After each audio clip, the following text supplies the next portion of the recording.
Even though we're enjoying a peak of spring-like weather, as you just saw there in the forecast, we are still in the middle of winter here in Georgia. That means more days ahead of winter blues. So today we have licensed psychotherapist and author Angela Buttimer joining us now to talk about how to navigate seasonal depression. Good morning. Good morning, Elise. Hey, welcome back. Thank you for having me. Good to see you. Yeah. So, let's dive into this. So many people struggle this time of year because we've got these long, dark days, which kind of seem to be the norm that we've seen. So what are you seeing, Angela, in your work? Yeah, well, I do see a lot of people struggling with the winter months, of course, the cold and the dark and the gloomy.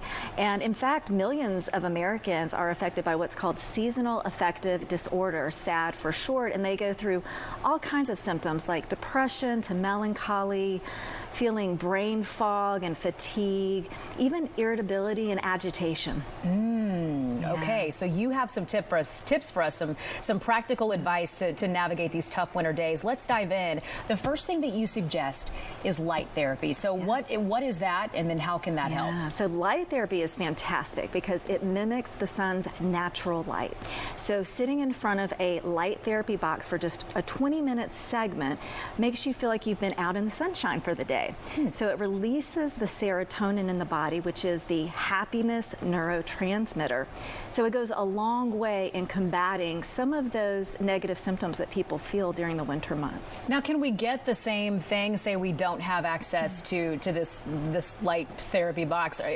Could we maybe get similar effects if we go outside and just kind of take it all in? Is that the next best thing, I guess? Yes. Well, being out in the natural sunlight in the morning hours is really good for our circadian rhythms because it also helps us sleep at night, which a lot of people don't realize.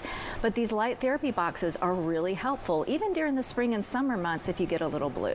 Interesting. Yeah. So something else that you suggest that I was a little bit surprised to see on the list, but I think it makes sense, and that is you saying to practice gratitude daily. How can we do that? How can that help us through these seasonal depression? Well, gratitude is a profound way to turn a bad day around or a bad attitude, and we can all get into that funk sometimes. And so it impacts the part of the brain that is responsible for positive emotions and healthy self-esteem and self-worth. So when you practice gratitude, and I encourage people to not just think about gratitude, but feel it, write it, because it impacts different parts of the brain. You'll find when you focus on these positives, you have better mental health, stronger resilience, and even improved energy levels. Wow, so it really does make a difference. It really does. Yeah, writing down, thinking about, and feeling what you're grateful for. That's something I need to remember to do.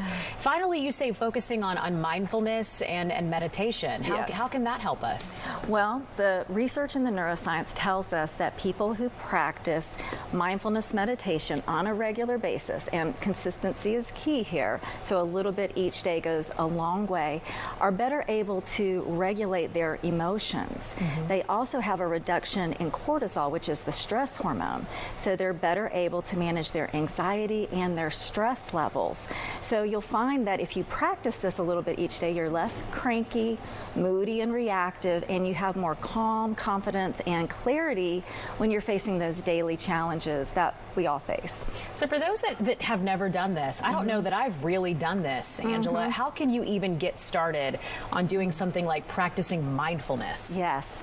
Well, there are principles of moving around the world through mindful ways, and then there are practices like meditation and mindful yoga. And there are lots of apps out there that are fantastic, even YouTube, where you can get guided through some of these practices.